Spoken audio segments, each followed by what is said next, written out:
Bismillahirrahmanirrahim. Assalamualaikum warahmatullahi wabarakatuh.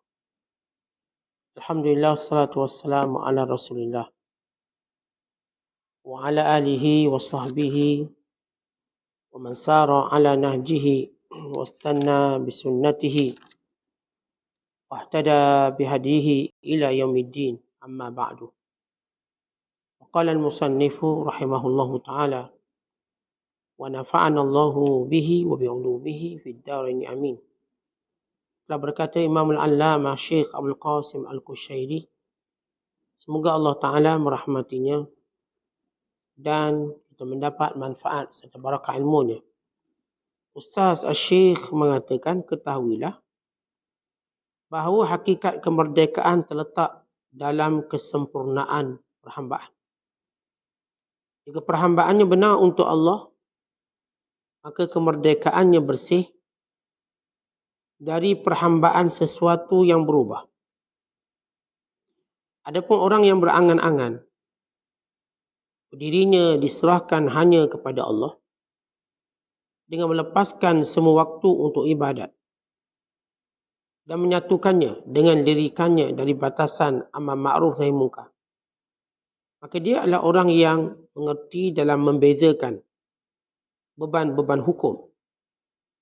Demikian itu menjadikannya terlepas dari dua dunia. Allah Ta'ala berfirman, wa'bud rabbaka hatta ya'tiyakal yaqin. Dan sembahlah Tuhanmu hingga keyakinan mendatangimu, yakni kematian. Muslimin dan muslimat, dan penonton rahmat Allah sekalian, bila kita bercerita tentang al-hurriyah, kebebasan. Kebebasan yang kita bicarakan ialah dalam ilmu kesufian, yang memberi maksud hamba merasa bebas daripada segala hal-hal keduniaan, daripada segala hal-hal kesyahwatan, bahkan bebas daripada segala bebanan-bebanan duniawi. Dan hurriyah bebas juga ialah terbebas daripada bebanan syariat. Artinya seorang melakukan perintah Allah tanpa rasa terbeban, tanpa merasa sukar, tanpa merasa adanya dorongan-dorongan lain yang menjadikan dia beribadat seperti persekitaran, orang ramai dan sebagainya. Hurriyah ialah jiwa yang merdeka yang melakukan sesuatu dengan terikat kepada Allah Subhanahu Wa Taala sahaja.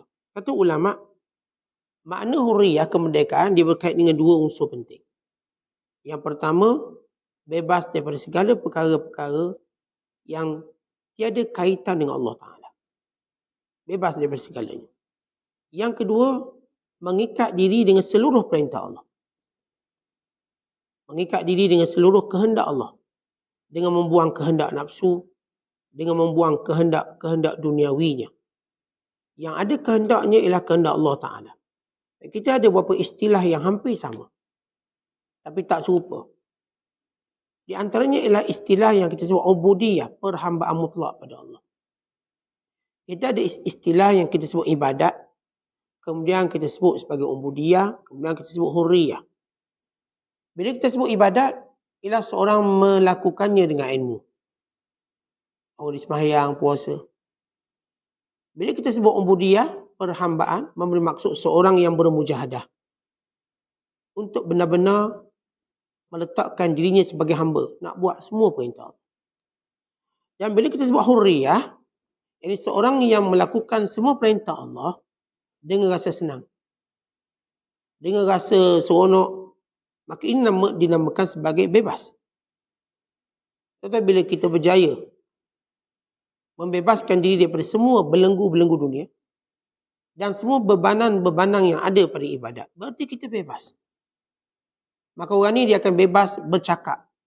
Bagi dengan maksud, dia tak perlu fikir tentang takut orang tu, takut orang ni. Yang ditahu ialah bagaimana mencari redha Allah. Sebab itu bila ulama menceritakan bebas di dunia dan bebas di akhirat, hurriyah. Kalau bebas di akhirat, maksudnya dia mencari cuma redha Allah. Manakala bebas di dunia, Dia tak terikat dengan apa sahaja kehendak-kehendak diri dia. Kita bayangkan bila seorang manusia terikat dengan kehendak nafsu. Katakan dia nak rumah. Nak rumah A ke rumah B. Rumah pada lokasi ni ke atau lokasi sana. Bila mana dia tak dapat, dia rasa sakit. Saya nak rumah corner lot, Ustaz. Duduk beratur 3 pagi. Tiba-tiba dapat tengah juga. Sakit hati. Tengok pula orang sana rasuah pula. Sakit. Sakit hati kita kerana kita telah ikat diri kita dengan syahwat. Ramai mana manusia menderita kerana mengikat diri dengan syahwat. Kita Ustaz duduk beratur awal nak makan ni. Sampai kat kita habis makanan. Maka kita pun sakit. Kita duduk berjanji dengan orang nak pergi sana, pergi sini. Sampai kejadian dia tak nak pergi. Sakit. Maka ini ialah jiwa yang terikat, yang belum bebas. Bila seorang itu bebas, maka dia tak akan merasakan bebanan bila mendapat bukan pilihan dia. Bukan bebanan. Selagi mana ia datang daripada perintah Allah. Kita baca kisah Julaibib yang berkahwin dengan seorang perempuan. Bila Julaibib datang meminang wanita ini, yang si ayah menyangka Rasulullah hantar Julaibib untuk berkahwin dengan Rasulullah SAW. Bila Julaibib kata, Tuan, Rasulullah hantar saya untuk meminang anak Tuan. Maka gembiralah tuan rumah ni kerana menyangka Rasulullah hantar Julaibib wakil meminang bagi pihak Rasulullah. Gembira. Tanpa kata apa-apa, ya setuju. Lalu kata Julaibib, tapi bukan untuk Rasulullah, untuk saya. Nabi suruh saya datang ke sini. Maka ketika itu si ayah mula bertangguh dan berkata, saya kena bincang dulu. Saya kena bincang. Tetapi si anak perempuan yang mendengar dari kejauhan terus tampil. Lalu berkata, wahai ayah, kalau Rasulullah yang pilih untuk saya, maka saya tak akan disia-siakan. Lihat jiwa merdeka. Sedangkan Julaibib seorang lelaki hitam. Seorang lelaki yang tak ada apa. Tak kaya, tak apa. Tapi lihat jiwa merdeka dalam memilihnya, bukan pada kehendak dirinya. Kita tengok. Manusia hari ini bila dia berkahwin dengan kehendak nafsu dia, apa jadi pada perkahwinan dia? Maka perkahwinan dilalui dengan penuh sakit. Walau dia berkahwin dengan cinta, dengan sayang, dengan nafsu, dengan hobi yang sama dan sebagainya. Akhirnya perkahwinan ini dilalui dengan sakit. Kerana kehendak yang mula berbeza. Kecanggahan yang berbeza. Akhirnya hari-hari dalam hidupnya ialah ketegangan dalam diri dia. Sebab itu tuan-tuan kita nak praktikkan hurriyah ini. Pilihan saya ialah pilihan Allah. Maka dengan itu saya merdeka. Pilihan saya ialah pilihan takdir Allah pada saya. Dengan itu saya merdeka. Bagaimana diri kita, jiwa kita terikat dengan sesuatu yang kita nak. Lagi itu kita akan disakiti. Tuan-tuan ikat diri, tuan-tuan nak benda ni je, tak nak benda lain. Tuan-tuan akan disakiti. Dan tuan-tuan mula akan ada musuh yang ramai. Mula ada musuh. Hatta sampai peringkat kita akan musuh diri kita. Tapi jiwa merdeka, jiwa yang tidak terikat dengan aghrab atau dengan apapun hal duniawi ini, secara pilihan, bagi dia sama. Macam kita contohkan semalam. Contoh dia angkat nasi goreng, mie goreng, bagi kita sama. Ini sarapan. Ini makanan. Bukan kata Muhammad bin Wasik, seorang yang memadai dengan roti kering, cicah air, dia telah menguasai dunia seluruhnya. Orang ni yang akan kuasai dunia. Sebab syahwat tidak menguasai dirinya. Tuan-tuan lihat tentera Islam. Bila makanan bukan menjadi satu benda yang penting baginya, kerana itu mereka boleh berperang. Contoh kita kalau nak perang, bagi contoh. Kalau kita terikat dengan biryani gam, dengan nasi dagang, nak perang macam mana? Kalau kita terikat dengan nasi ayam, hainan, kita terikat dengan shawarma, nak perang macam mana? Kita baca kisah peperangan Mujahidin zaman sekarang Al-Qassam. Mereka tidak terikat dengan makanan. Kurma sebiji, mungkin dimakan berapa hari. Air daripada mana pun, tak ada masalah. Sebab itu mereka boleh menguasai dunia.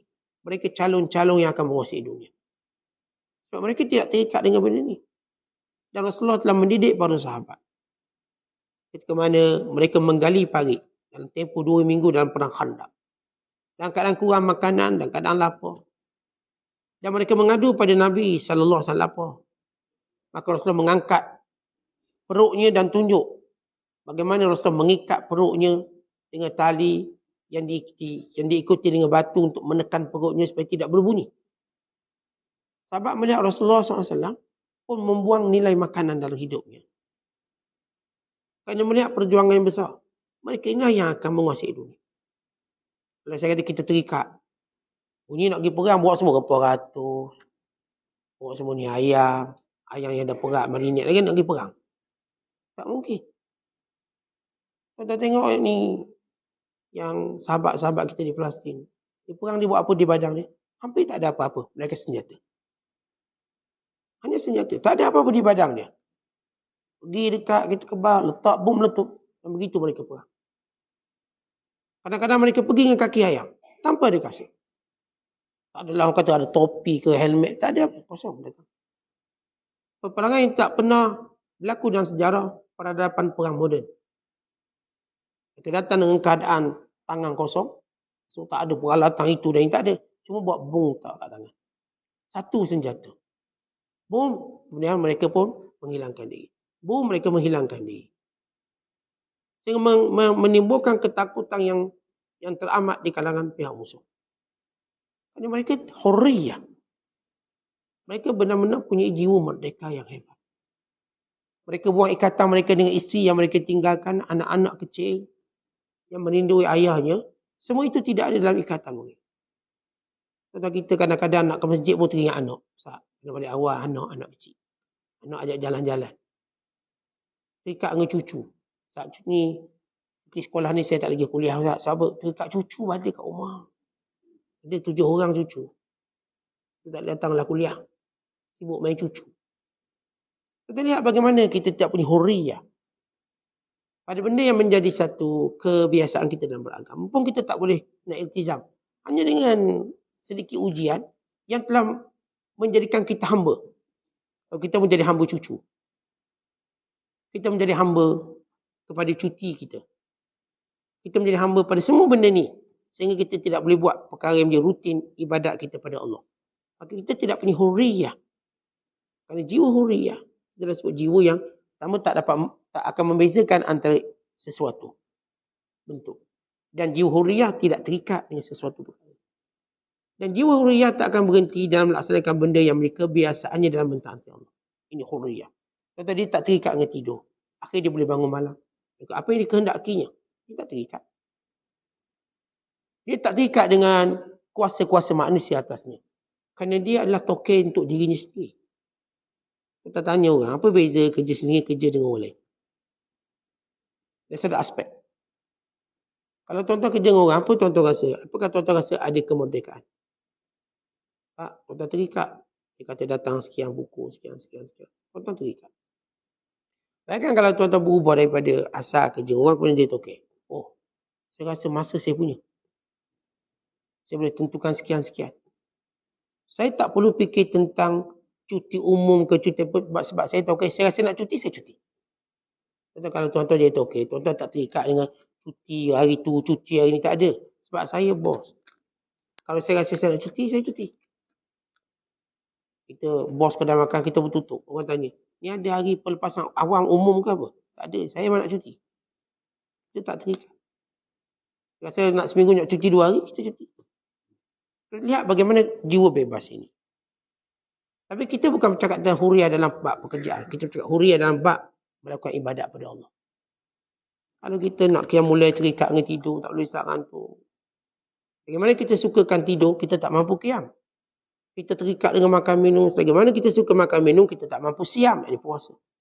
Saya terikat dengan orang tu, orang ni. Bagaimana kita terikat dengan masa dengan manusia, kita tak akan mampu punya masa yang bebas dengan Allah. Kita orang yang beriman, dia punya masa yang bebas dengan Allah. Bukan masa dia dengan Allah terikat dengan orang. Saya nak pergi semayang, tapi ada orang. Saya nak kuliah, tapi ada orang tu. Lihat, bayangkan masa kita untuk menemui Allah, kita ikat dengan makhluk. Jadi kita orang yang tidak merdeka. Lalu kita dengar, kita lah beri alasan makhluk untuk tidak dekat dengan Allah. Kita jangan beri alasan Allah untuk tidak dekat dengan makhluk. Tentang banyak alasan kita. Kita gunakan makhluk sebagai sheet kita sebagai satu benteng untuk tidak mendekati Allah.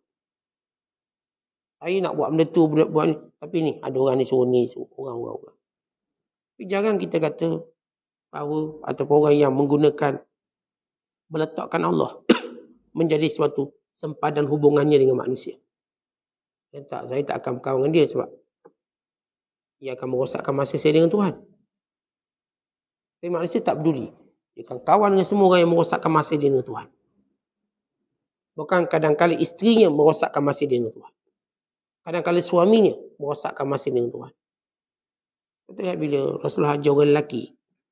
Kenapa orang perempuan diajar solat kat rumah? Orang lelaki diajar solat kat masjid. Kenapa Rasulullah beritahu orang perempuan solat kat rumah, pahalanya macam lelaki solat di masjid? Kenapa Rasulullah SAW beritahu orang perempuan disolat seorang diri, dia macam lelaki solat berjemaah?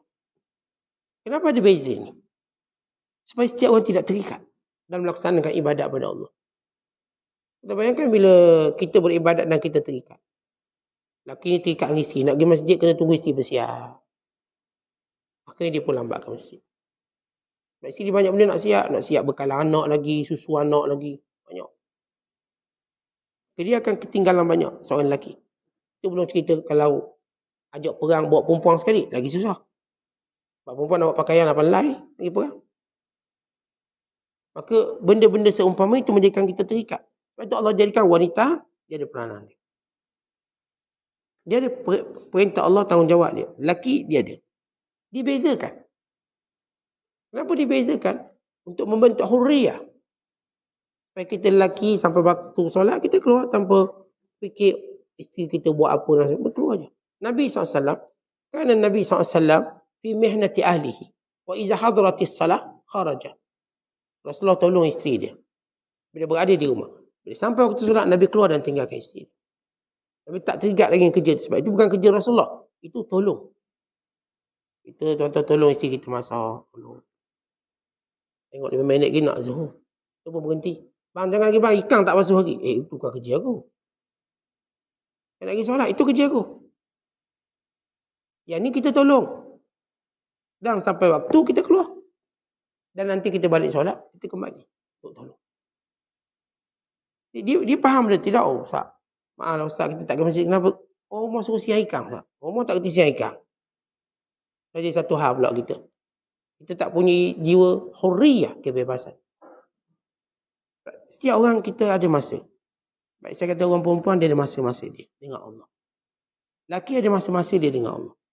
Ada waktu masa itu bertemu sama. Ada waktu dia tak bertemu. Ada waktu dia tak akan bertemu. Lihat bila saya sebut panggilan jihad. Waktu ni tak akan bertemu. Dan keluarlah mereka berperang. Kita baca kisah Hanzalah. Malam pertama dah pergi perang. Bayangkan dia tak terikat. Ini kita tuan-tuan, bukan kita malam pertama dah malam ke-1000 dah Ustaz terikat. Masih belum membebaskan diri kita. Dia orang baru kahwin, dah mampu untuk berperang. Baru kahwin, tak mandi wajib. Sehingga dimandikan oleh malaikat. Lihat bagaimana mereka tidak terikat dengan manusia. Kalau kita cerita orang baru kahwin, pasti dunianya dunia, honeymoon, bulan madu dan sebagainya. Tapi kalau dia tak terikat, kita tahu dia ada hurriyah. Dia ada jiwa merdeka. Dia tak terikat dengan benda-benda yang menjadi kebiasaan orang lain terikat. Sebab itu kita kagum bila kita baca kisah Hanzalah radhiyallahu ta'ala anhu. Dan bila kita baca kisah beberapa orang sahabat yang naik. Ini ayah kepada Jabir yang bernama Abdullah. Dia ada anak perempuan yang ramai. Anak perempuan ramai. Dalam keadaan dia tidak punya isteri. Dan disebut dirinya menjaga anak perempuannya. Ada seorang anak lelaki nama Jabir. Tentang dia pergi perang. Dan dia amanahkan Jabir, anak sulung ataupun anak lelaki, satu lagi. Kau jaga kakak. Ayah pergi perang. Jangan perang. Biar ayah pergi. Sehinggalah dia gugur syahid. Dalam peperangan Uhud. Maka mereka datang untuk mengecam mayat ayahnya. Datang saudara-saudara perempuannya, anak-anak perempuan, menangis kematian ayah. Lalu kata Rasulullah, kamu menangis atau kamu tidak menangis? Malaikat sedang menghamparkan sayap pada dia. Dia ada kemuliaan. Lalu Jabir radhiyallahu ta'ala anhu, selepas itu dia pula pergi perang. Kerana dia tidak ada lagi, dikatakan, tanggungjawabnya yang ayah dibebani padanya, dia sudah terbebas. Apa Jabir buat untuk jaga adik-adik perempuannya? Maka dia berkahwin supaya isterinya pula jaga adik-adik. Dan dia pergi berperang. Ini kan bagaimana mereka menyusun waktu mereka dalam melaksanakan perintah Allah. Sebab itu kita lihat bagaimana Islam boleh menang. Kerana orang-orang ini mempunyai jiwa hurriyah, jiwa merdeka. Jiwa tidak terikat dengan apa-apa dalam melaksanakan perintah agama. Kita tuan-tuan terikat. Hari ini lagi teruk negara Islam terikat dengan negara kafir untuk buat Islam. Kita nak buat benda-benda Islam terikat dengan orang kafir, terikat negara kafir. Tak boleh Ustaz, kalau kita buat ni negara kafir serang kita. Ya, bagaimana jiwa hina kita. Hari ni tuan-tuan orang Islam, nak tolong orang Islam pun tak boleh. Kenapa? Kena minta izin orang kafir. Dia izin tak izin. Jordan, dia nak turunkan bantuan melalui kapal terbang. Dia pergi minta izin dengan Israel. Israel izin, baru dia boleh buat. Tuan-tuan bayangkan mana-mana tidak ada hurriyah. Itu negara tu, bukan kita cerita individu. Punya macam hebat, tolong, jatuhkan bantuan daripada udara ke Gaza. Tapi selepas minta izin, dan setelah diberitahu berapa banyak nak hantar. Apa yang tak boleh hantar? Bayangkan bagaimana dahsyatnya bila kita hilang hurriyah. Namun kita tak naklah bercakap dalam peringkat negara, nak bercakap hal individu kita sendiri. Kalau saya katakan kita masih terikat dengan urusan dunia, kita dalam beribadat pada Allah, kita masih menjadi hamba dunia. Kalau kita masih terikat dengan pilihan-pilihan nafsu kita, dalam melaksanakan perintah Allah, kita masih lagi hamba dunia. Tuan-tuan, kita ambil contoh, kita nak kahwinkan anak-anak kita. Tuan-tuan dah ada anak-anak perempuan, tuan-tuan ada anak-anak lelaki. Bila tuan-tuan nak kahwinkan mereka, apa penilaian yang tuan-tuan ajar pada anak-anak? Kalau kita ajar mata benda dunia, kita ajar anak kita menjadi hamba. Kalau kita ajar dia agama, ikat dengan agama, tuan-tuan ajar dia untuk menjadi merdeka. Maka dia pilih isteri agama, dia pilih suami agama. Yang Nabi SAW menyatakan, fasfar bizatiddin, menangkanlah pilihan kamu dari sudut agama. Isfar maknanya letak kecenderungan kamu. Kalau kita perang, kita perang. Kalau kita main, tuan-tuan main bola, main pingpong, main badminton, tuan-tuan letak apa? Nak menang. Bagaimana strategi itu terhasil, itu tengok dari secara latihan kita. Tapi kita letak nak menang. Orang jurulatih beritahu pada pemain, malam ni kita mesti menang. Semua pemain fokus menang. Tuan-tuan, bila kita cari menantu atau kita cari jodoh, menangkan dari ruang agama tadi yang ada. Jadi kalau seorang tu ada, oh saat ni anak saya ni 3 orang datang Minang. 3 orang datang Minang. Maka apa pilihan saya? Menangkan agama. Nampakkan agama itu juara. Jangan pernah jadikan ada yang lebih tinggi pada agama. Oh yang ni kerja bagus. Yang ni duit banyak. Yang ni agamanya bagus. Dan yang kita pilih agama yang bagus, dia akan dapat semua dunia. Tapi kalau kita pilih orang yang dunia bukan ada agama, dia akan hilang semua. Sebab itu jiwa merdeka, waktu kita bebaskan semua, untuk kita dapat semuanya tanpa terikat. Tetapi bila kita lihat para sahabat, pada permulaan Islam, mereka diwajibkan hijrah. Kata hijrah ni peristiwa yang paling penting dalam detik sejarah perjuangan Islam. Apa maksud hijrah? Kita cuma faham hijrah, Mekah pergi Madinah. Tapi apakah tuan-tuan tahu apa berlaku bila mereka pindah ke Madinah? Mereka tak bawa apa-apa. Ini Uthman, ini Abdul Rahman, satu harta pun tak bawa. Yang pernah mereka miliki di Mekah. Dan mereka kaya raya. Ini sahabat yang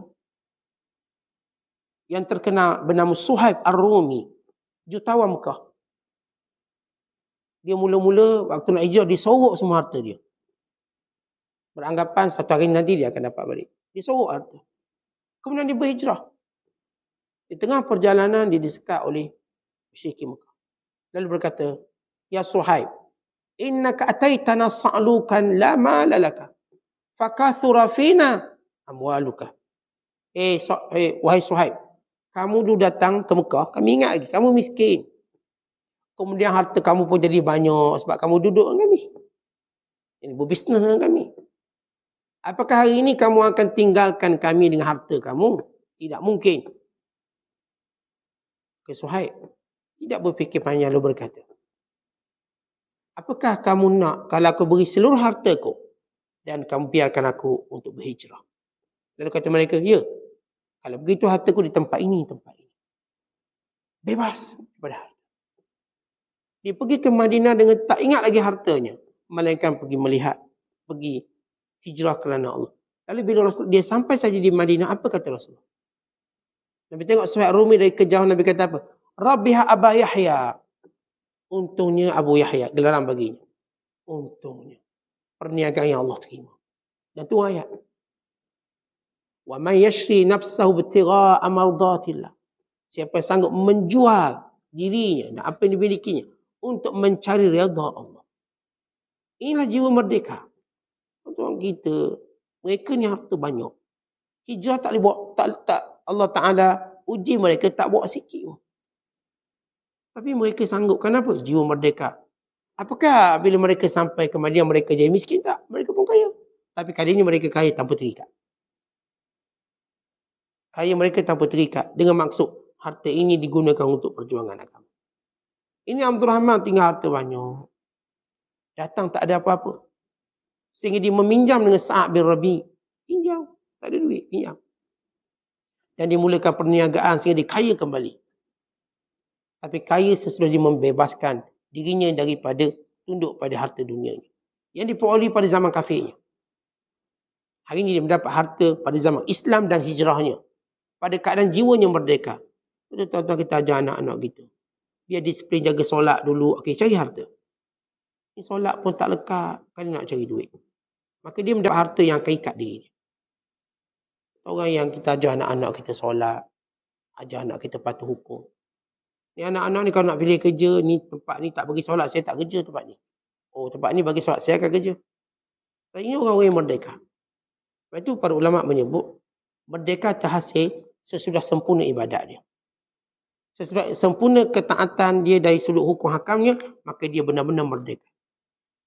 Bila perasaannya tidak lagi melihat semua hukum hakam itu beban bagi dia. Ini makna merdeka.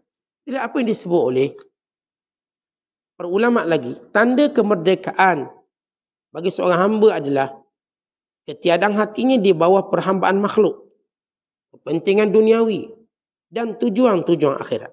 Baik, kita faham tentang merdeka daripada keperluan tunduk pada makhluk, pada benda yang menyanggah perintah Allah. Tapi bagaimana dia merdeka dengan tujuan akhirat? Ini kata Rabi'atu Adawiyah. Kata, ya Allah, aku tidak menyembahmu kerana inginkan syurgamu atau takut nerakamu. Aku menyembahmu kerana cinta padamu. Maksudnya tuan-tuan sekalian, secara makna yang disebut oleh ulama, ialah orang-orang yang melihat dalam destinasi akhiratnya ialah pendekatan dengan Allah, redha Allah. Orang ni dah mencapai hurriyah yang tinggi. Kita bukan kita kata tak nak syurga, bukan tak takut neraka. Itu fitrah. Tapi setiap kita ni tuan-tuan, macam gini. Kalau sekiranya kita sebut nak makan, kita nak makan lah. Ada orang cerita makan, kita kenyang lah. Kenyang. Kenyang, dia nak makan macam-macam. Begitu. Ada orang bila sebut je makan satu tempat, tak. Saya nak rasa satu je makan nasi. Bukan maksud dia tak nak makan lain, satu. Ini yang menjadi signature dia apa ni. Ini restoran ni dia ada signature dia ada misi yang power. Recommended dia apa? Yang ni. Bukan makna ditolak yang lain. Tapi fokusnya ke situ. Fokus itu. Seorang pemain bola yang hebat contohlah. Dia memilih untuk mencetak gol yang cantik. Bukan sekadar macam orang biasa cuma nak menang. Dia mencipta gol yang paling cantik dia boleh buat. Itu mungkin difikirkan. Tapi bila orang tu makin dekat dengan Allah, maka cerita syurga dan neraka ini seperti hilang. Kerana yang dinampak ialah Allah yang menciptakan syurga dan neraka. Yang menciptakan syurga dan neraka. Kata kita, jenis orang belum atau baru semangat nak kaya, kita cuma nak tengok hasil kekayaan. Kereta besar, rumah besar, nak tengok juga private jet, yacht. Tapi orang bila faham satu benda, dia tak nak tengok benda tu. Dia nak tengok siapa pemiliknya. Siapa pemiliknya. Saya nak jumpa dengan pemilik dia. Saya bukan nak tengok kereta tu. Saya nak tengok orangnya. Tuan-tuan mungkin boleh jumpa kereta tu kat mana-mana. Rumah tu kat mana-mana. Tapi jumpa tuannya satu kemuliaan. Dapat jumpa tuannya. So, bagaimana bertemu dengan Tuhan. Allah yang mencipta syurga dan neraka. Maka bila seorang itu datang nilai setinggi itu untuk melihat Allah, maka inilah jiwa yang hurriyah sebenarnya. Sebab itu beribadatlah sehingga datang sayang kita pada Allah dan cinta pada Allah. Sehingga pertemuan kita pada Allah lebih kita suka daripada masuknya kita dalam syurga. Nak jumpa Allah. Macam saya sebut tadi, bila kalau orang mula-mula beginner mungkin dia cuma nak tengok rumah besar, nak tengok kereta mewah. Tapi bila sampai tahap, saya nak tengok siapa pemilik. Saya nak jumpa, saya nak bermesra dengan pemiliknya. Bukan nak menikmati banglonya atau menikmati kenderaan mewahnya, tapi menikmati bercakap dengan dia. Maka demikian apa yang berlaku kepada orang jiwa hurriyah. Dia melihat ilah untuk melihat Allah, bertemu Allah. Ini jiwa yang paling tinggi sekali, tanpa punya tujuan akhirat yang lain. Mereka redanya. Dirinya adalah dirinya. Seorang yang merdeka tu artinya dia mengenal dirinya adalah dirinya. Kata kita jangan tengok orang lain, jangan banding orang lain. Diri kita ialah diri kita. Yang terus sibuk dengan perintah Allah. Tapi kalau kita mula bandingkan dengan orang lain, kita mula tidak sibuk diri kita dengan apa yang patut kita buat. Tuan-tuan tengok bila kita mula mengumpat orang lain. Bila kita cuba bercerita tentang orang lain, tidakkah kita telah membuang masa untuk kita dekat dengan Allah? Tuan-tuan, bila kita dengki dengan orang lain, bukankah dia dah hilang masa kita, semangat kita untuk perform untuk diri kita sendiri? Sebab dengki orang tu dengki. Duduk fikir orang tu siap hari. Kita lihat masanya dihabiskan bercakap hal orang lain. Daripada atas kenderaan sampai atas katil duduk cerita orang. Dia lupa berfikir tentang diri dia. Akhirnya dia gagal mengenal dirinya dan gagal untuk mempertingkatkan dirinya. Yang dia bercerita tentang orang. Yang ini yang berlaku pada kita hari ini. Kita tengok yang kita bercakap tentang kita banyak. Berbanding kita bercakap tentang orang. Oh, tentang orang banyak sekali. Yang tak ada faedah apa. Sebab tu hari ni orang suka follow orang tu. Follow orang ni. Nak tahu orang tu buat apa. Nak tahu ni. Dia punya selebriti makan pagi belum? Dia belum makan lagi dia sendiri. Ada kalau dia buat. Roti canai dah siap. Dia tengok dulu ni. Tengok yang ni pula. Tengok yang ni. Kerana sibuk masa dia dengan orang. Sebab itu orang yang hurriyah. Dia adalah dia. Dan saya. Kita masuk masjid. Masjidil Haram. Ada orang kalau masuk macam dia tengok orang tawar. Dia tengok orang sekian-sekian. Tapi kalau dia tahu dia adalah dia. Saya tawar tanpa melihat orang lain. Saya selalu ingatkan jemaah saya. Awak kalau tawar satu benda, jangan tengok orang. Sebab kita akan tengok macam-macam orang yang menangis, yang berjalan pakai lutut. Kita akan tengok orang, ya macam-macam. Yang berpegang tangan, yang bergaduh depan tuan. Kita akan tengok semua, yang baca kuat, doa, yang berlagu, yang jalannya berangkai berpimping lebih pada kekasih. Kan? Rantai manusia. Ada kecil, ada besar, ada tinggi. Kita kenapa Allah jadikan hikmah bila tawaf di Kaabah semua campur. Laki perempuan campur. Anak kecil kanak besar dia tak ada lorong kanak-kanak, lorong OKU tak ada. Sekali masuk. Perempuan lawa ke, laki-laki handsome ke, bentuk semua ada. Muda, tua. Untuk apa? Untuk tuan-tuan kenal saya adalah saya. Tapi kita tawar, kejap ke kanan tengok orang tu pula. Romantiknya dia. Kenapa suami saya tak pegang tangan saya? Saya cakap Kaabah. Bagusnya dia. Doanya kenapa mutawi kita tak bunyi doa? Mutawi orang lain. Doanya kuat. Belagu. Kalau saya dapat mutawi belagu macam ni. Terus kita lupa kita adalah kita. Orang yang faham.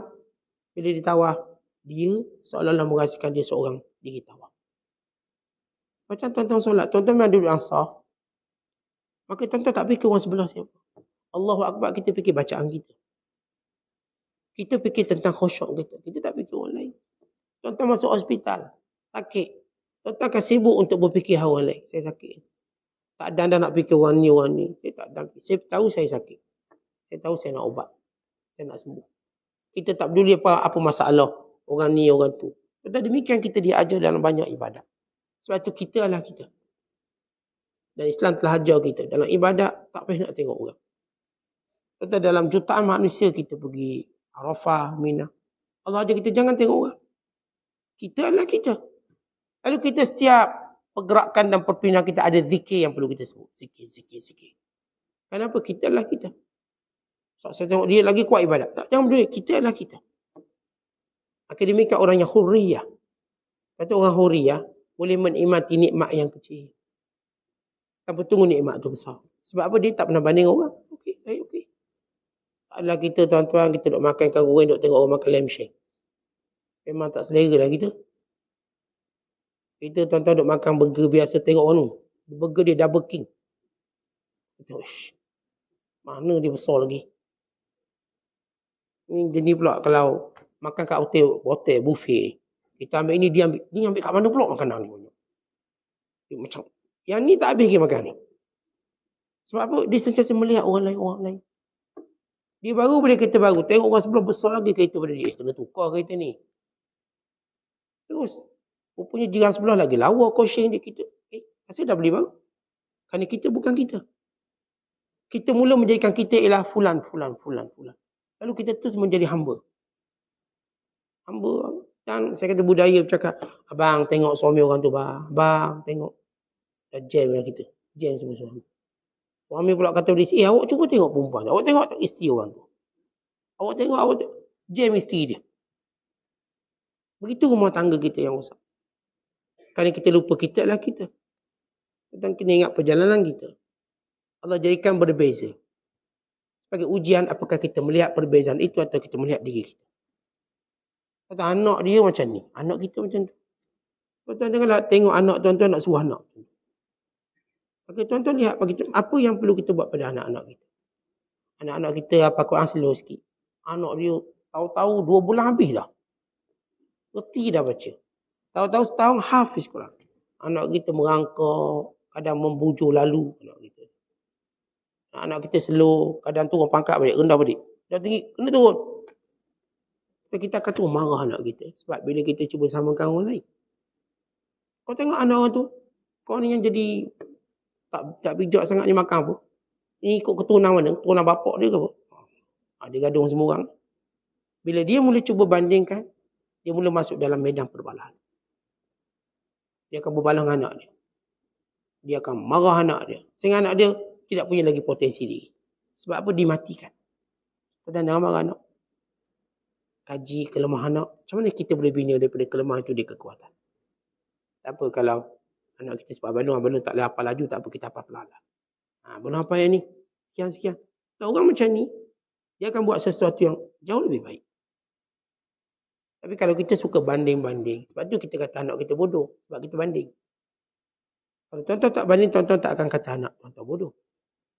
Sebab orang semua, anak saya semua itu mula marah. Tak anak kita, saya katakan setiap orang, dia ada kemuliaan dia. Allah bila ciptakan, Allah kata macam ni. Walaqad khalaqnal insana fi ahsani taqwim. Kami jadikan manusia semulia-mulia makhluk. Allah tak kata fulan bin fulan mulia, Allah kata manusia. Kalau tuan-tuan tengok manusia semuanya mulia. Yang penting dia berada pada landasan kemuliaan itu, iaitu mentaati Allah. Anak kita mulia. Anak kita bijak. Dan isteri kita mulia. Suami kita mulia. Bila dia berada pada landasan mentaati Allah. Cuma dia tak sama dengan orang lain yang kita tengok. Sebagai ujian pada kita. Apakah kita makhluk yang tergesa-gesa? Tak sama. Sebagaimana Allah sebut watak kita manusia. Wa kanal insanu ajula. Adalah manusia itu sifatnya tergesa-gesa. Kalau dia bila banding orang tu, dia nak cepat biar jadi macam orang tu. Tentang kita adalah kita. Ini adalah makna hurriyah. Dan kesibukan kita dalam kesungguhan kita membaiki diri kita. Kemudian kata Syekh. Tidak ada satu pun keduniaan yang sifatnya sementara. Dunia tadi sifat sementara. Akan boleh memperbudakkannya, memperhambakan. Tidak juga keinginan atau angan-angan, permintaan, tujuan dan harapan, bahagian atau keuntungannya. Dirinya bebas pada semua itu. Contoh kita ada cita-cita. Semua orang Allah, kita dah dibentuk dengan apa nak jadi, apa nak jadi. Cita-cita apa nak jadi apa? Kita sebut sekian-sekian. Contoh kita tak terikat dengan benda. Kita boleh berangan, kita boleh bercita-cita, tapi kita tak terikat. Maksudnya ialah, boleh usaha kat arah kita usaha. Namun bila sampai waktu, tidak begitu. Kita tak terikat. Bukan rezeki saya di situ. Mana anak saya nak suruh jadi sekian-sekian. Tapi bukan rezekinya di situ. Ini orang jiwa merdeka. Sebab dia tak terikat. Dia punya angan-angan yang dia tak terikat. So, bila kita baca, saya baca sebab-sebab bunuh diri di Jepun. Sebab dia dah latih anak dia daripada kecil nak jadi siapa? Engineer, arkitek. Kalau tak jadi dia bunuh diri. Mak dia malu, dia malu. Bagi dia sudah gagal. Tapi bagi kita bukan. Kerana kita tahu bagaimana takdir Allah Ta'ala. Kita boleh bercita-cita, silakan. Kita boleh berangan, silakan.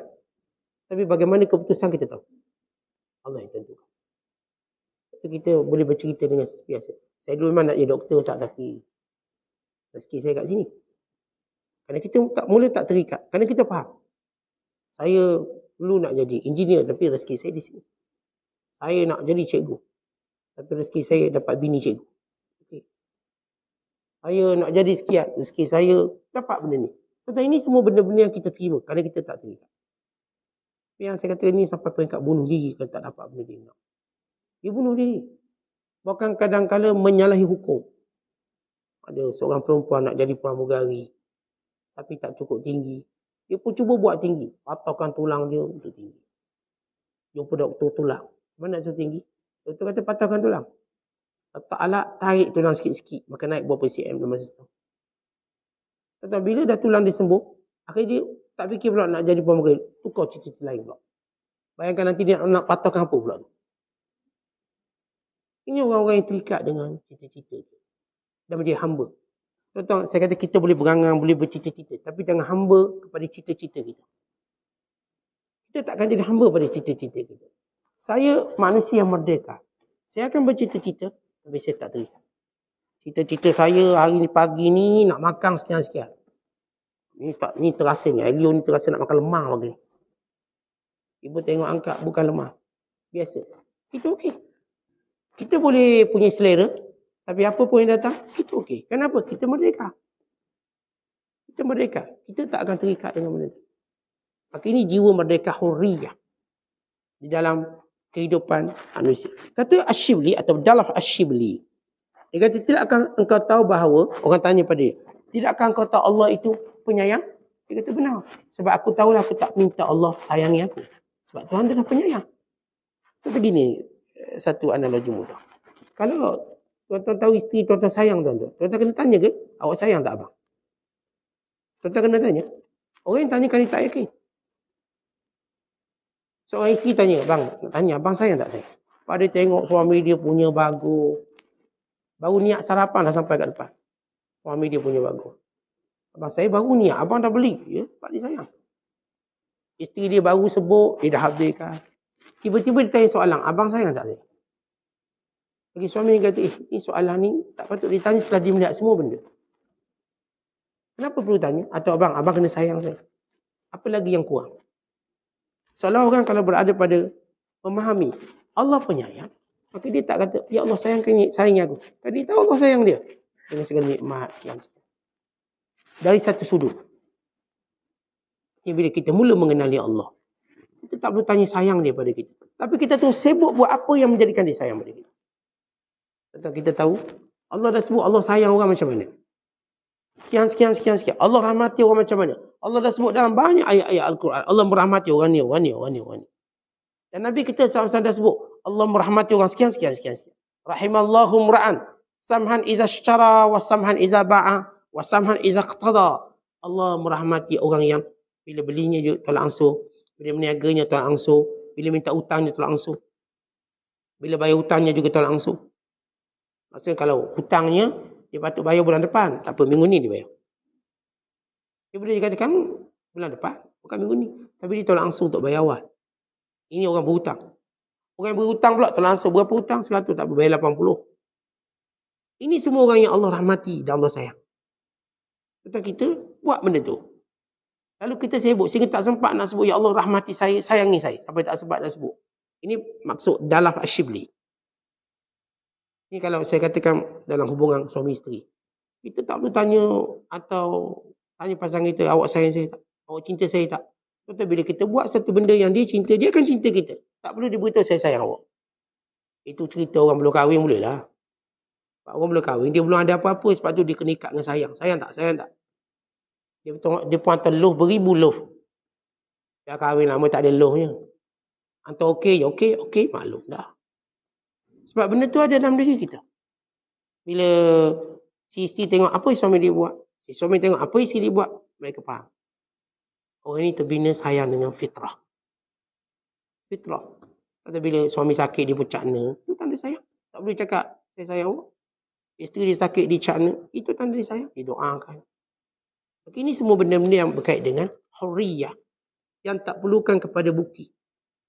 Cukup mereka mengetahuinya. Kata Abu Abbas,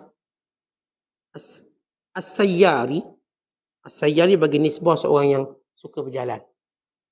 Kalau kita dah sebut bila antara kebiasaan para sufi dipanggil siyah, dia kuat berjalan. Dia kuat berjalan bukan macam kita kuat melancong, dia kuat berjalan. Apa maksud berjalan? Dia melihat kebesaran Allah. Apa berjalan? Untuk bertemu ulama, jumpa orang soleh, dia panggil siyah, kita panggil sayyah. Ini Abu Abbas As-Sayyar, dia kata, kalau sekiranya solat ini sah tanpa bacaan Quran, kalau solat ini sah dengan baca syair, aku akan baca syair ni. Kalau sah, kalau. Dia tahu tak sah, semayang kena baca Quran, tak boleh baca benda lain. Kalau sekiranya solat itu boleh sah dengan baca syair, nescaya aku baca syair ini. Apa dia? Saya angan-angankan suatu keadaan. Berada dalam suatu zaman yang kau akan dapat melihat dua biji mata saya. Adalah kemerdekaan yang terbit. Maksudnya, nilai sebenar yang saya inginkan ialah rasa merdeka. Tapi bila kita ada jiwa rasa merdeka, saya tak terasa pun saya terikat dengan orang tu. Tapi ada jiwa merdeka, itulah kebahagiaan yang hakiki. Kita rasa bahagia.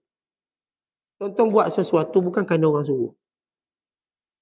Apa beza kalau macam contoh? Kalau kita ambil contoh, kita suami lah. Kita pergi dapur, kacau air sendiri, buat sendiri. Tanpa anak-anak kita suruh, tanpa bini kita suruh, kita buat untuk beri minum isteri dan anak-anak kita. Contoh rasa seronok sebab saya buat, bukan bini saya suruh. Bukan saya ni yang kontrol, saya suka. Sisi pula bila dia buat kerja dapur, tanpa suami dia suruh. Bukan suami dia kata, kau pergi masak, kau buat air, tak ada. Dia dengan sukarela masuk dapur. Dia dengan seronoknya masuk dapur, buat sekian-sekian. Diberi makan minum anak dengan rasa gembira. Hurriyah. Bukankah itu dia akan rasa bahagia? Walau sepenat mana pun dia kat dapur. Sebab dia buat bukan ada orang suruh. Dia buat dengan jiwa merdeka dia. Maka ini dimaksudkan oleh penyair. Bila di mataku lihat terbit sinar merdeka. Aku yang rasa merdeka. Aku yang rasa bebas. Banyak para ulama sufi dalam menterjemahkan makna hurriyah merdeka. Anthony Hussein memang kata apa? Maksudnya siapa yang nak merdeka, maka terus menerus ibadat pada Allah sehingga dia rasa merdeka. Bila saya katakan kita bila buat ibadat ada beban. Itu fitrah. Nak sembahyang subuh rasa tak beban. Oh tak susah. 5 pagi dah kena bangun. Kena mandi pula. Tuan-tuan nak pergi haji. Tuan-tuan rasa beban tak pergi haji? Dia cakap secara umum. Beban, duit. Tengok berapa bayar? 30,000, 40,000. Lagi naik kapal terbang lagi jauh pula 8 jam. Lepas tu tengok airport bersosok-sosok. Lepas tu kita tak berapa selesa pakai ke ihram. Yang itu bukan pakaian biasa kita pakai. Kita pun tak pernah training pakai ke ihram. Sebelum pergi haji pakai ke ihram seminggu pergi masjid. Ada orang buat macam tu. Kita pernah tengok. Sebab nak biasa pakai ihram. Bila nak pergi haji minggu depan. 5 waktu solat dia pun pakai ke ihram atas masjid. Datang kuliah pakai masjid ustaz tengok. Dia pakai ihram. Latihan ustaz. Dia pun naik kereta pergi bandar JP pakai ke ihram. Nak biasa. Tak ada seorang pun akan buat macam tu. Tak ada. Dia tak boleh nak rahsia macam tu. Tak boleh. Pada hari kejadian je kita pakai. Benar-benar pada hari kejadian. Untuk menjadikan dia benar-benar ujian. Benar-benar ujian tanpa kalau kita lelaki lah. Tanpa ada semua pakaian yang melainkan pakai ihram. Kita dah fikir macam-macam lagi. Ini Ustaz kalau kain meluruk jatuh apa hukum? Ada hukum. Saat ni kalau banyak buah kalau dia. Nak masuk bilik air sekian-sekian. Tentu beban tak? Beban. Itu fitrah kita lalui beban. Memang dalam ibadat ini ada masyakkah. Tetapi bila terus buat. Ini yang disebut oleh Hussein bin Mazhub. Terus buat. Terus buat. Umur dia berterusan. Maka datang hurriyah merdeka. Akhir satu hari nanti tuan-tuan. Tak ada pakaian yang paling tuan-tuan suka selain daripada pakai ihram. Suka. Bukan lagi beban duk pakai. Saya tengok orang bila dia pakai ihram lama sikit. Geng-geng yang buat haji ifrat. Yang buat haji kirang. Dia orang lama sikit. Mungkin seminggu, mungkin 2 minggu. Ada paling lama saya jumpa pakai 26 hari. Sehingga dia kata, tak ada pakaian saya lebih suka dia pakai. Suka ke mana-mana. Bayangkan 26 hari dia pakai ihram. Kita tuan-tuan duk, kalau 2 hari pakai yang sama pun rasa macam malu. 2 hari pakai baju sama. Dia kata pakai ihram. Ni 26 hari. Datang jumpa saya. Ni hari ke? Ni 26 hari saya pakai ihram. Kata dia seronok. Artinya dia sudah terbeban dia sudah terlepas daripada bebanan. Orang yang biasa puasa sunat. Puasa yang senang tuan-tuan. Baru niat puasa orang ajak makan beban. Niat puasa makanan banyak pula. Baru niat puasa macam nak musafir pula. Begitu je. Tapi akan sampai satu peringkat. Bila orang ni berterusan buat, tak ada benda yang lebih suka daripada puasa. Tuan-tuan baca Quran. Beban baca Quran. Baca Facebook tak rasa macam tu beban dia. Tuan-tuan baca semua benda. Tak ada beban. Bila masuk je Quran, tuan-tuan akan rasa. Walaupun tuan-tuan ahli Quran. Pandai baca Quran. Yang kata yang tak pandai tu. Yang tak pandai Quran pun tak tengok. Ya memang dah lancar. Okay. Beban nak habis satu juzuk ni. 20 minit. 30 minit. Tapi bila orang ni biasa buat ubudiyah, kelak dia akan rasa ringan. Dan tak ada benda yang lebih dicintai daripada baca Quran. Ada seorang artis mereka, perempuan masuk Islam. Tu penyanyi terkenal, singer penyanyi terkenal. Hari ni tak ada benda dia suka selain daripada baca Quran. Naik kereta baca Quran, dia rakan semua dia baca Quran je. Dia punya seronok. Dia lagukan Quran. Dia telah bebas daripada masyakkah membaca Quran. Dia datang dengan makna cinta Quran. Tak nak yang lain. Padahal ni kaki lagu dulu, dia terkenal. Tapi semua dia buang. Tidak ada yang lebih indah daripada baca Quran bagi dia. Dia tatak Quran, baca Quran. Lepas itu kita, sebagai kata Hussein bin Mansur, kita nak huriyah, kena biasakan ubudiyah. Tuan-tuan biasakan solat duha, sehingga tuan-tuan rasa tak ada benda yang lebih indah daripada solat duha. Oh, seronok solat duha. Tuan-tuan biasakan baca Quran, sehingga tak akan sempurna hari itu tanpa baca Quran. Tuan-tuan sentiasa zikir, istighfar, sehingga tak akan rasa sempurna hari itu tanpa istighfar. Kita akan rasa tak seronoknya hari ini, saya tertinggal istighfar. Tak seronok, saya tak rasa indah hari ini. Sebab saya boleh tertinggal istighfar yang menjadi amalan. Ini jiwa huriyah, terhilang beban dalam makna ibadat. Artinya huriyah hanya dicapai selepas ubudiyah yang berterusan. Saya dah sebut, kita ada ibadat, yang orang awam faham, ibadat. Kita ada ubudiyah, yakni bermujahadah dalam buat ibadat. Dan kita ada huriyah, kemanisan dalam ibadat. Kita dah merdeka. Saya tak pernah pun rasa beban bangun qiyamul lail. Kan sampai waktu saya bangun tanpa jam. Saya tak pernah pun terbeban dalam semua ibadat saya. Sedekah ke apa, kan sampai waktu saya akan melakukannya. Dengan penuh keseronokan. Bukan orang suruh, bukan orang minta, tak ada. Bila orang yang merdeka, tak pula ada orang suruh. Yang boleh suruh saya cuma Allah. Kata kita zaman kecil, mak kita suruh semayang. Awang semayang. Tak semayang, berdebang atas belakang hutan. Kita sentiasa takut dengan ucapan, pergi semayang. Tapi lama kelamaan dengan berterusan. Mak kita tak akan keluar lagi suara. Tapi mak kita mungkin peringkat kedua pula. Pergi masjid. Masjid pula. Sebab tak pergi masjid. Masjid. Lepas tu suara tu tak keluar lagi ke masjid. Kita akan ke masjid. Kenapa kita sudah berada pada huriyah? Tak ada perlu orang suruh. Tapi bila ibadat masih ada orang boleh suka dan suruh kita. Kita belum merdeka. Tapi bila ibadat, kita sendiri yang melakukannya. Maka ini huriyah. Kemerdekaan yang dicari oleh semua para pencinta Allah. Kan orang sampai peringkat macam ni, dia akan memilih mati macam mana. Tu tuan-tuan tengok, filem viral terbaru ni, drone Israel, tembak Mujahidin. Mujahidin ni dia boleh mati terlentang, tapi dia memilih untuk sujud. Itu bangun, dan dia sujud, dan dia mati ketika itu. Dan inilah jiwa huriyah, sehingga dia memilih mati bagaimana. Dia memilih. Seperti ada seorang ulama datang jumpa. Ada seorang soleh datang jumpa ulama. Tuan Guru nak tanya, mana tempat paling bersih kat sini? Sedang dua ulama bercakap, berdiskusi. Datang seorang lelaki. Bertanya pada dia, mana tempat paling bersih di sini? Dan dia tunjuk, ini paling bersih. Lalu dia pergi di situ untuk apa? Untuk mati. Ya, hurriyah. Ini yang berlaku pada Sabi Al-Bunani. Yang meminta, ya Allah, kalau ada orang yang engkau izinkan solat dalam kubur, biarlah aku. Akhirnya Allah izinkan dia solat dalam kubur. Mana orang mengkebumikan jenazah dia. Dia pun tutup lah. Buat lahat tutup.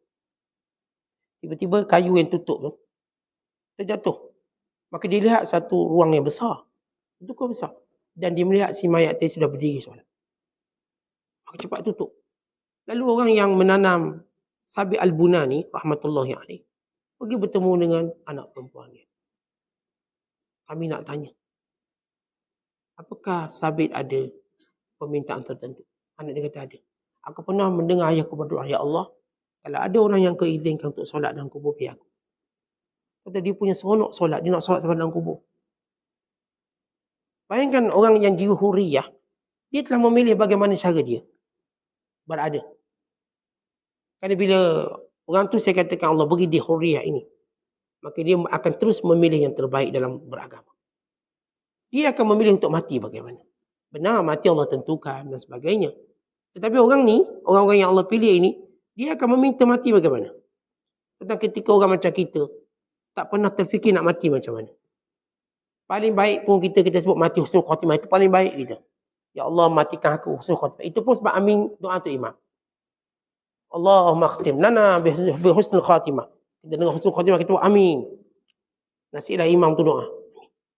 Tapi kalau kita tanya, apakah kita pernah punya kekuatan untuk memilih mati bagaimana, sebagaimana kita punya semangat untuk hidup macam mana?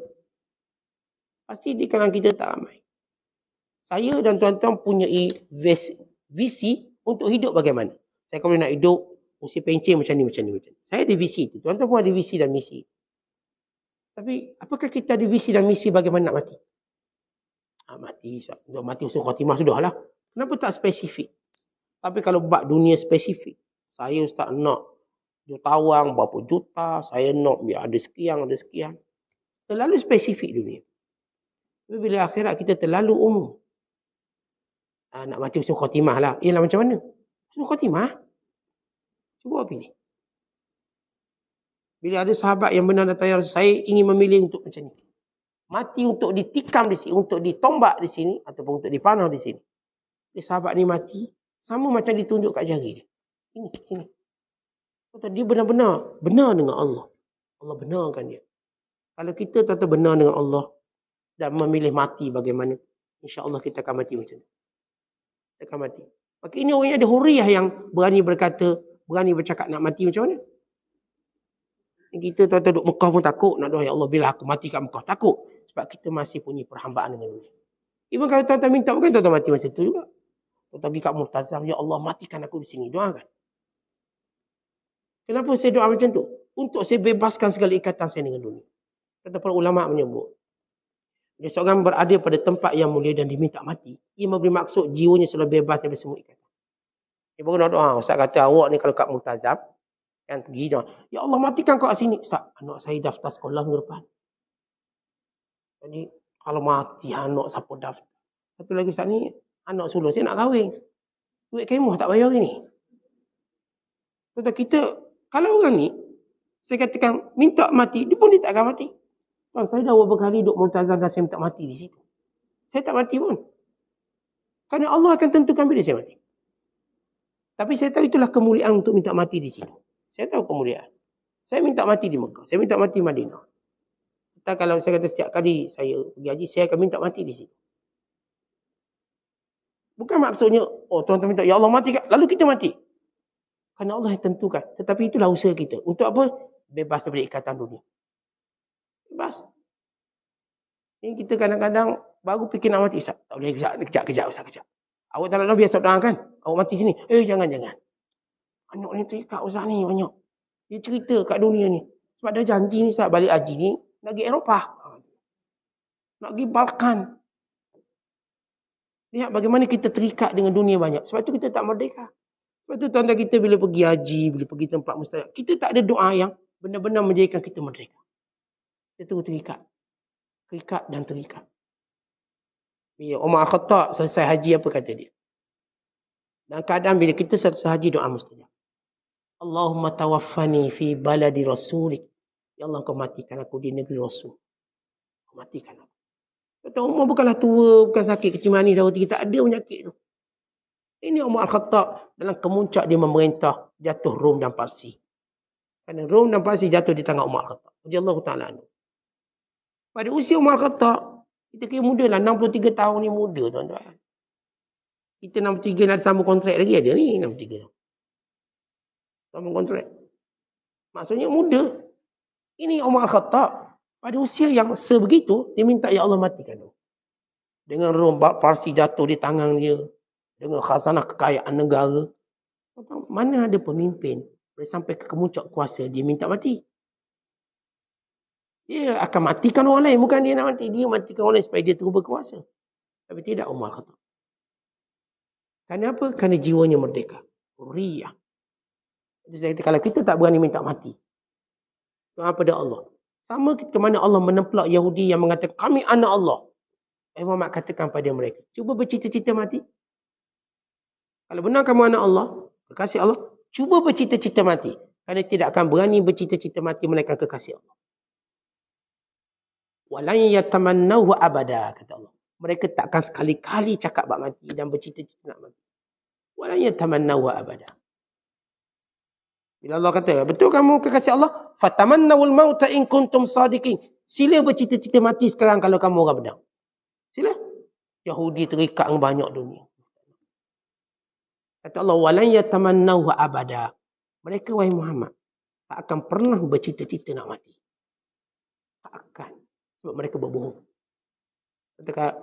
Kalau kita sebut jiwa merdeka, jiwa ini tidak takut untuk meminta mati bila pun. Asalkan Allah redha. Kalau Allah redha kepadanya, ya, saya ingin mati sekarang. Kalau Allah redha pada saya. Kenapa jiwanya tak terikat? Tapi kita ni tuan-tuan jiwa terikat. Tak payah jauh. Kadang-kadang saya nak ke masjid solat terikat. Sana terikat. Sini program itu program. Mana kita nak lepasi segala ikatan dunia? Kadang-kadang kita nak buat benda penting dalam agama. Dah sampai waktu.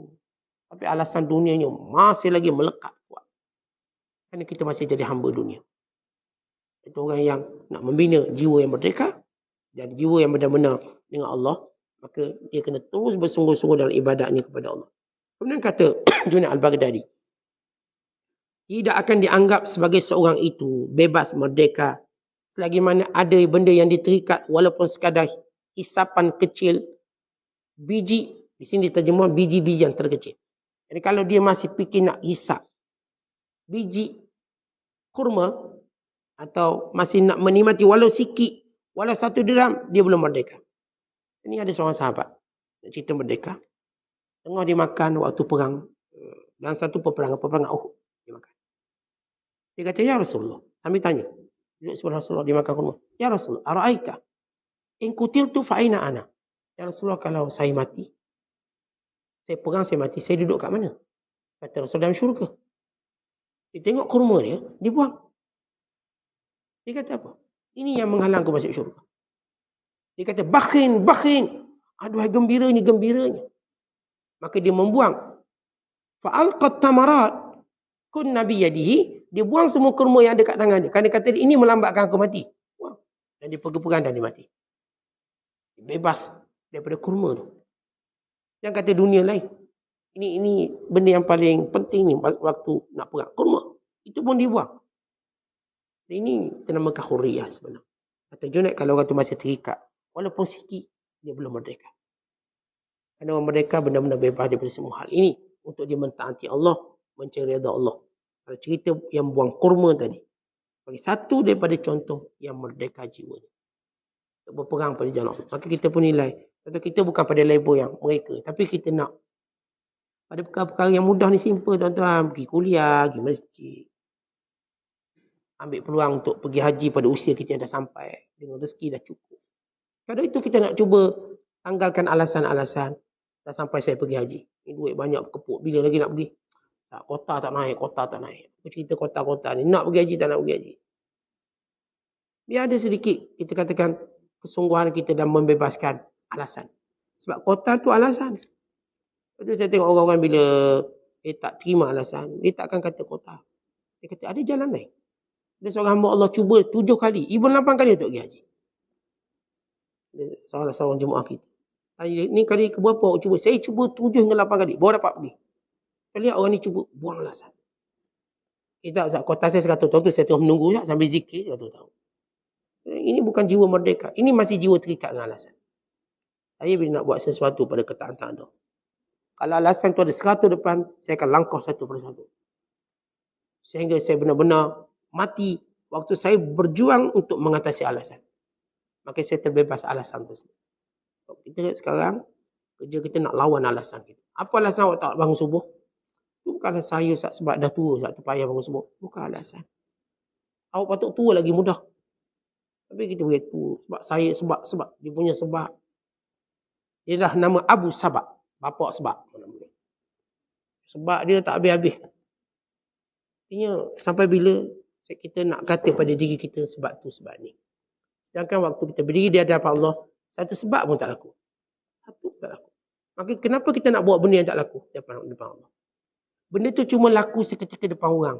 Depan orang tuan-tuan bolehlah guna benda ni. Tapi tidak depan Allah. Kerana Allah tahu sebenar-benar apa dia. Kerana Allah Ta'ala pun dah tahu.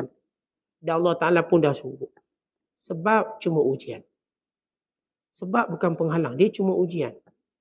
Maka kalau kita bersungguh-sungguh, maka gugurlah sebab seperti daun kering yang gugur.